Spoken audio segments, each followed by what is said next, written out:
Welcome to The Secrets of Success. By following the proven techniques of the guests who appear on this series, you'll learn that even successful people run into detours and failures, and how you can apply their success techniques to change your life. You're now listening to the most unique show on radio, the show dedicated to making you a success. How do you make decisions? Eric Johnson has information that might surprise you. Eric, thanks for being with us today. Glad to be with you. Thank you. Now, Eric, for our audience, I'd like them to know that you've written a book called The Elements of Choice. I love this stuff. And your subtitle is Why the Way We Decide Matters. So we're going to learn a little bit about how we make decisions, I guess, today. Is that it? That's part of it. Okay. You start off by saying it's an illusion that we alone determine what we choose. Now, you're a professor at Columbia. You're head of many societies and organizations. Are you involved in this too? Are you influenced by outside factors? Am I influenced and I don't know it? There's something that's not very special about me, which is I am influenced. And the fact is that we're all influenced by the way the questions are posed. That is, someone's gotten there long before you've made the decision and made a set of choices about how to pose that decision to you. And the simple fact of the matter is that has an influence, and we don't really realize how powerful that influence can be. So I think you used the term in the book that we actually have a hidden partner in all our decisions. Is that your term? Did I get it correctly? That's right. So let me give you one very quick example. You walk into a restaurant, you're given the menu, you look and you decide to have this. Let's say it's a hamburger. But that menu was designed by somebody. They decided what things should be on the menu, what order they should be in. They change how they should be described. So all those things will influence your choice. And so let me make one thing clear. You, in that case, are the chooser, the person making the choice. But your hidden partner there is what I'll call a designer, somebody who actually decided how to present the information to you. I'm remembering one time when I went into a restaurant and I picked out something I want, and I asked the wait staff, I said, what do you think of this? And I was kind of hesitant, and I said, your tip is writing on it. He said, in that case, have the steak. And I guess that was their featured dish. What I picked out wasn't the steak originally, or maybe the steak was just more in the tip zone, that he was going to get a bigger tip if I chose the steak rather than the pasta. You mentioned that there are systematic ways in which presentation can change what we choose. Can you tell us some of the ways today? Now, I guess I just gave one, the waiter, who helped me either in good faith or because the steak was a bigger tip for him. But what are some of the ways today that we as consumers and just average people might be influenced? So there's many different ways. One of the most important ways will be order. The waiter, for example, if it's a fancy restaurant with an oral menu, the kind of place you go where they don't give you a menu, but they read from the menu. The order is going to make a difference. So the first thing will have be more likely to be chosen. But also, if you ever had that experience, you're desperately trying to remember as the list goes on each of the dishes. And it turns out the last thing on that list will have an advantage. Now, it's not always first and last, but it's often the ends that do better in choices. So if the waiter wanted to sell more steak, he should mention the steak first or last. I could see the first one, and I'm glad you said that because I thought it was just me. Usually as they get through the list of wonderful things, I've forgotten what number 2 was, and did it have that mushroom gravy, or was that number 3, or, just what you've brought up. And I just find it so amazing because the other thing is it seems that if I read the menu, I at least know what the price is. And in a pricey restaurant, sometimes those prices get extra pricey.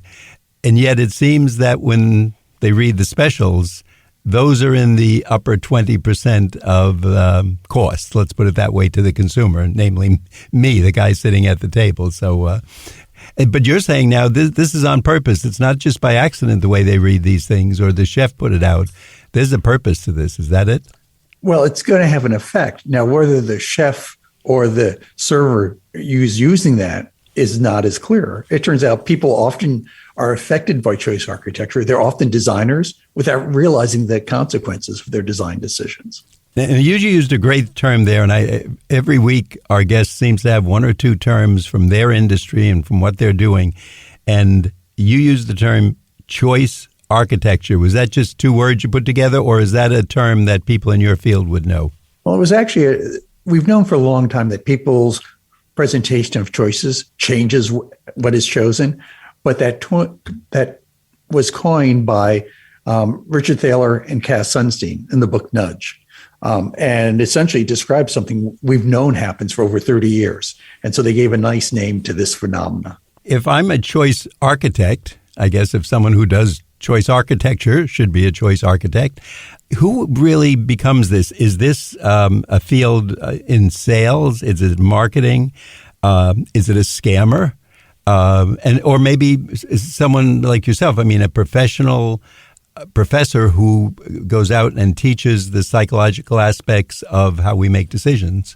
So I'm going to have a very simple answer for you, Bill. Okay. The answer is yes.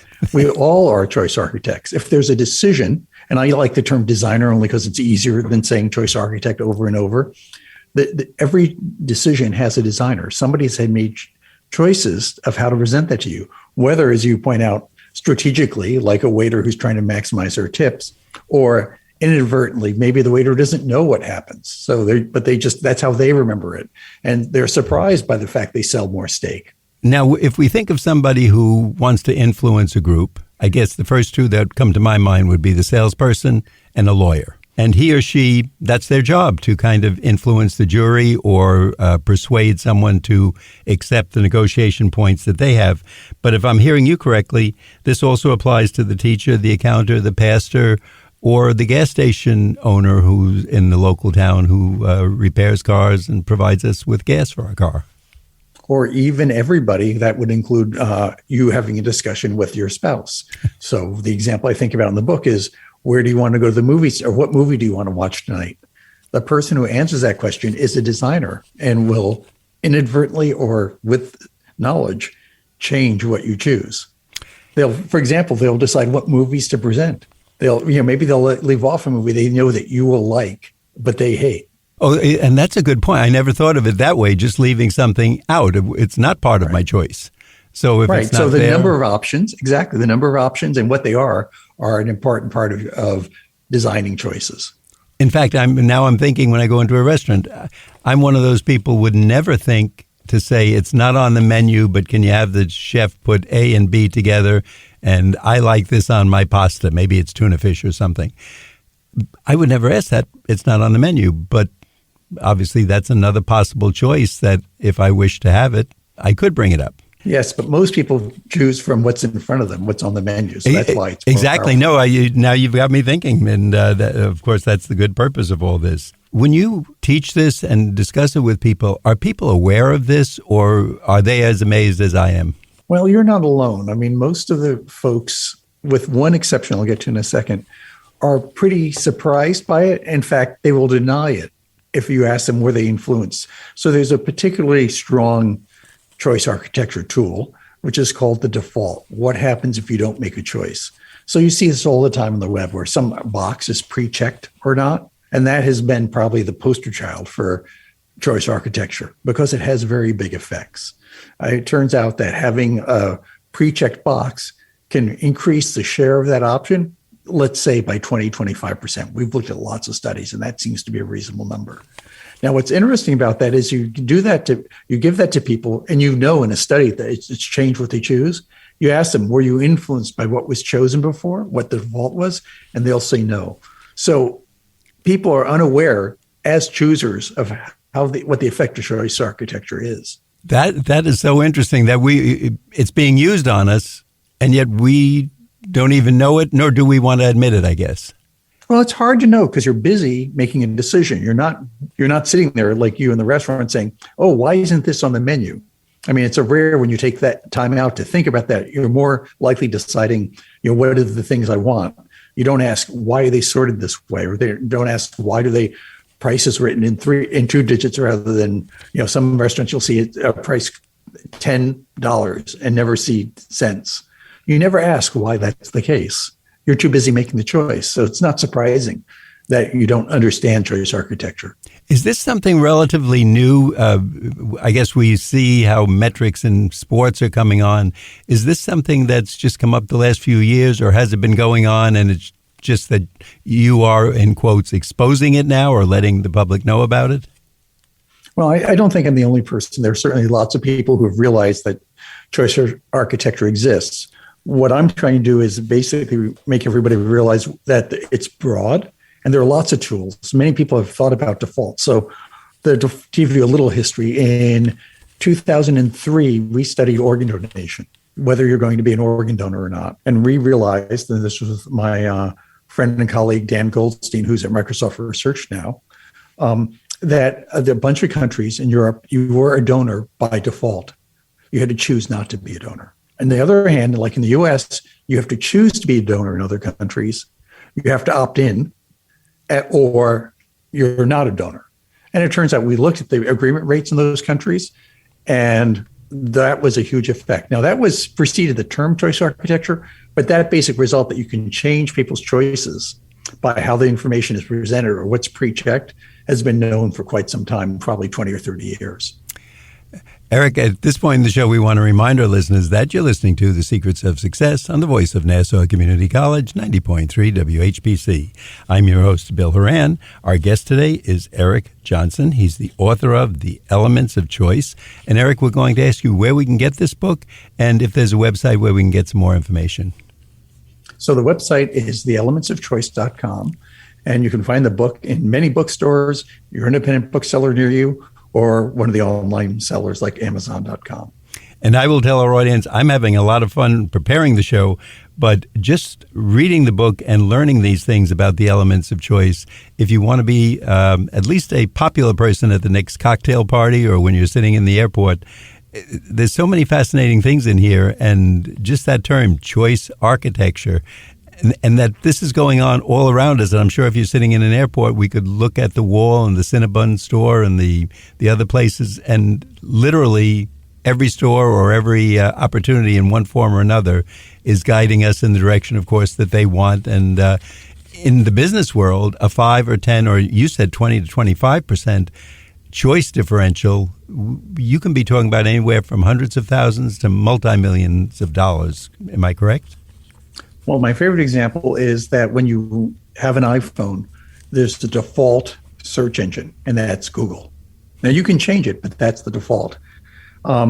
There's some speculation because the numbers aren't revealed, but it's probably the case that Apple gets paid $8 billion, maybe even as many as $12 billion with a B dollars to be for Google to be the default search engine. Nobody changes it. It's very powerful. And till you just said it, I didn't even know I had an option. I'm not a techie type person, but I guess that's the most ignorant class, me, who didn't even know about it. And then other people probably say, oh, they're a good company, I'll stick with them, or why should I change it, or I might mess something up, et cetera, et cetera.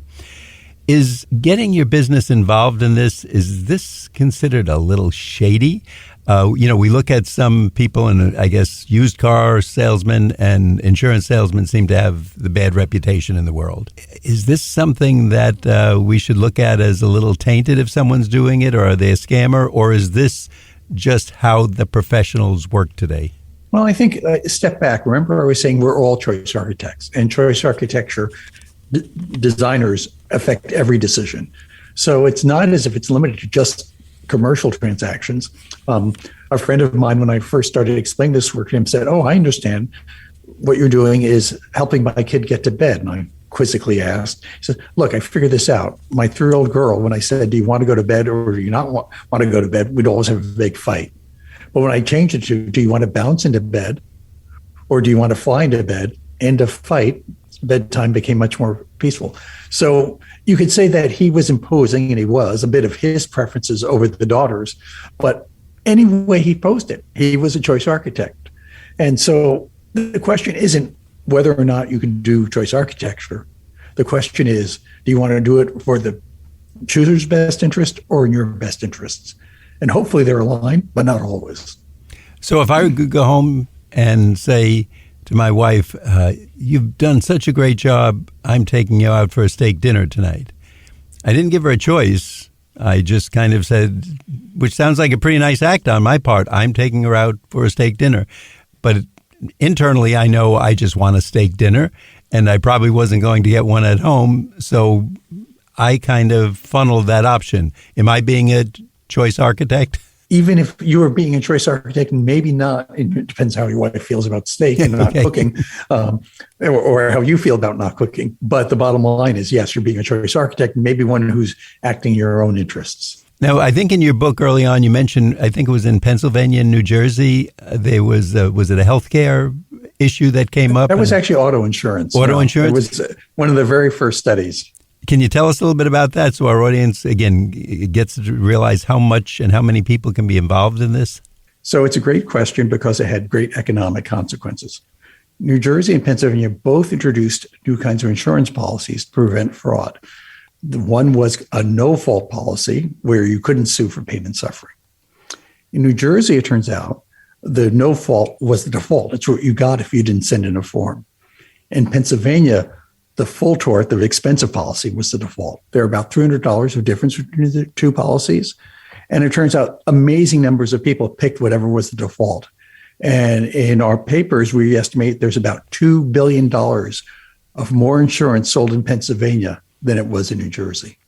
2 billion, that's with a B. 2 billion, with a B, yes. And that's why The Elements of Choice is an important book for all of us to read. Obviously, most of us aren't dealing with numbers that high, but to most of us, a two-digit number, $35, $55, even, of course, if we get higher into the hundreds, that means a lot because we're paying that insurance policy every year, and if it's a $90 difference over 10, 20 years, we're into the thousands. So it was $300 a person a year. So I think that matters to me.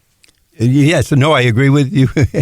Any amount matters, and to all of us, we're all trying to save pennies today and get to that parking meter before it expires. And here you're talking billions of dollars, just by which one was the default option, which I think is fascinating.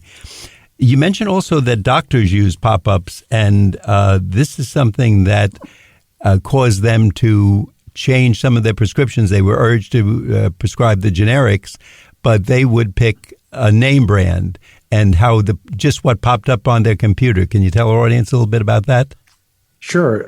It's actually interesting because it's a former student who does what's called medical informatics, and that's how they design the systems that doctors see, which is a great example of choice architecture. And generics are great not only because they're cheaper for the hospital, because they're cheaper, people tend to comply with the drug more. That is, they keep taking the pill. They don't have to stretch pills by cutting them in half or skipping every other day. So it actually affects people's health. And despite the fact that doctors were told they should prescribe generics, in this particular hospital, only 46% of all prescriptions were for the generic drug. And they were wondering why. And it turns out drugs have two names, the generic name and the brand name. So let's talk about one drug that would be called Allegra, which is an antihistamine that I happen to take. It's about 5 times more expensive when it's Allegra than when it's the generic name, which is, and I've had to practice to be able to say this, fexofenadine hydrochloride. And it's the exact same thing, am I correct? Exact same drug. I mean, made by different people, but exact same chemical formulation, exact same effects. And so what they said is, I think part of the problem is doctors are very busy. So typing out fexofenadine hydrochloride is a lot of work, which says something about how important effort is in these decisions. But the second thing is they've seen lots of advertising for the brand name drug, Allegra. They've had pens with the name Allegra on it and pads of paper that say Allegra. And so when it comes down time to type, they can't remember the name of the fexofenadine hydrochloride. I told you it was hard to say. And so what they did is they said, we're going to change the system. So when you started to type the name Allegra, A-L-L, up came auto-populated the term fexofenadine hydrochloride. They substituted the generic at that point. There was a button there that said, you can change this. Almost nobody did. And the percentage of generic drugs went up from 46% to over 90%. Wow, so and that's saving us money. And that's saving everybody money. The hospital, I guess Obviously the brand name drugs don't like that, but everyone else is better off. Right. The insurance companies, ourselves, because we're not using up our deductibles, et cetera, and our time. I find this fascinating. I want to know more about it. But at this point, I want to remind our listeners that you're listening to The Secrets of Success on the voice of Nassau Community College, 90.3 WHPC. I'm Bill Horan. Our guest today is Eric Johnson. He is the author of The Elements of Choice. And Eric, again, we're going to ask you where we can get the book and a website where we can find out more of this information. Okay, go to the elementsofchoice.com and you can find it online or at your favorite bookstore. Now, when we make a decision, and obviously we're making them every day, and probably we would say, oh, we made 28 decisions today, and I'm just guessing that you being an expert on decisions, we probably made hundreds, if not thousands, when we take into consideration everything we did on a computer, in a letter, talking to someone, even finding a parking space and buying a donut, perhaps. Do we get a little tired making all these decisions and go for the easy route? Is that something I saw in your book? Well, so effort, particularly the effort we feel at the beginning of a decision, has a big influence on how we make the choice. So we can take shortcuts easily, and those shortcuts can sometimes lead us astray. One of my examples, I have to say, this was entirely for research. I'm happily married. Was looking at dating sites. Okay, we'll go whatever you say. It's research. Okay.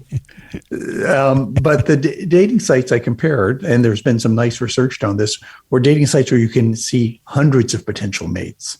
So, Tinder comes to mind. There's even a term, by the way, called Tinder thumb, which is the pain you feel by swiping left and right so often. Compare that to a site, and the original version of Coffee Meets Bagel did this, where you got to see one potential mate a day. Do you look at the same information given those two choice architectures? Well, in Tinder, what I've been told is people look at the pictures and they basically screen options based on the pictures. Or it turns out women tend to screen men based on height. They want them to be 4 inches taller than they are so they can be the same height in heels. Okay. Now, those are fine attributes, but they're not all there is to a relationship. Now, the story about Coffee Meets Bagel, which was a site started by 3 women to make a website for women, people would look not just at the picture, not just at height, but at the interests, the attributes, the other things about the person. You just look at those two websites very differently. Coffee Meets Bagel, you look at the whole person. Tinder, you look at very little of the person. So it would be like the kind of, if a man or woman walked into a bar and said, she's pretty, he's handsome, that would be the Tinder type person, whereas the Coffee Meets Bagel would really like to know what do they do for a profession, how old are they, where do they live, etc. Am I hearing that correctly? That's right. You just consider a different set of attributes. And I was surprised, and if I remember from your book, something like 39 or 40% of the people today are meeting people online and using these services. It's not just a sporadic person or kind of an outlier. This is the way we date today, or younger people would, let's say. I think actually it turns out recently the majority of people who meet claim they meet on an online dating service. So this obviously is very important. And of course, it's very important what the work you do to these dating services, because it's going to be extremely of interest, let's put it that way, to them. I saw the term plausible path. Where does that fit in? What is that? So I gave you an example of one just now, which is when we talked about dating sites, I could use a plausible path, a strategy of just looking at someone's looks or height. That's a way of deciding what information to look at, what information to ignore. On the other site, we saw one person, you would look at all the information. So whenever we make a choice, we're actually making a choice about how to make a decision. And we usually take as a plausible path the way that looks easy. Information that's easy to look at, like pictures, we'll tend to look at. Information that'd be harder to look at, for example, long descriptions of somebody's interests or profession, tends to get less attention. So a plausible path is a decision of what information I'm going to look at, and more importantly, what it is I'm going to ignore. Now, this is information in your book. As I'm reading it, this could be used by a simple local accountant office, a lawyer's office, a architect, teacher.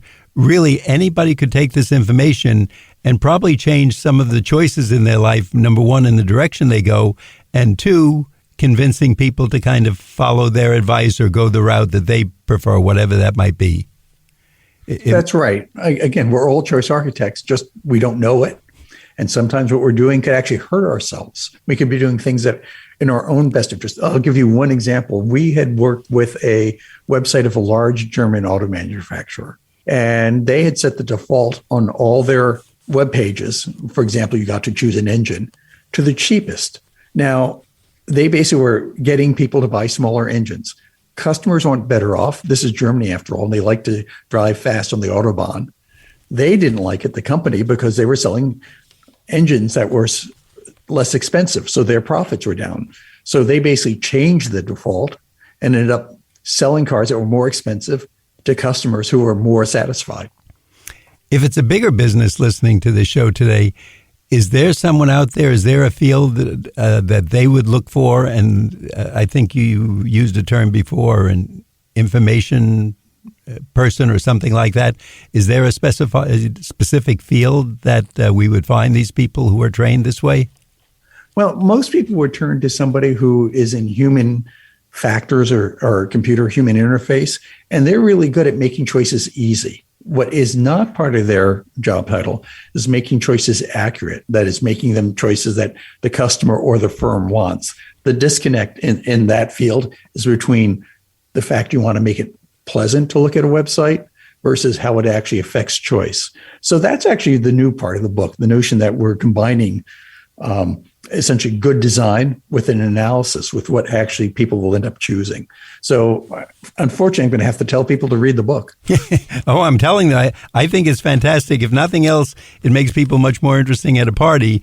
But I think for all our decisions, I know now, of course, because I'm preparing for this show, I'm thinking every time I make a decision or if I look at something on the computer, are they setting me up for this?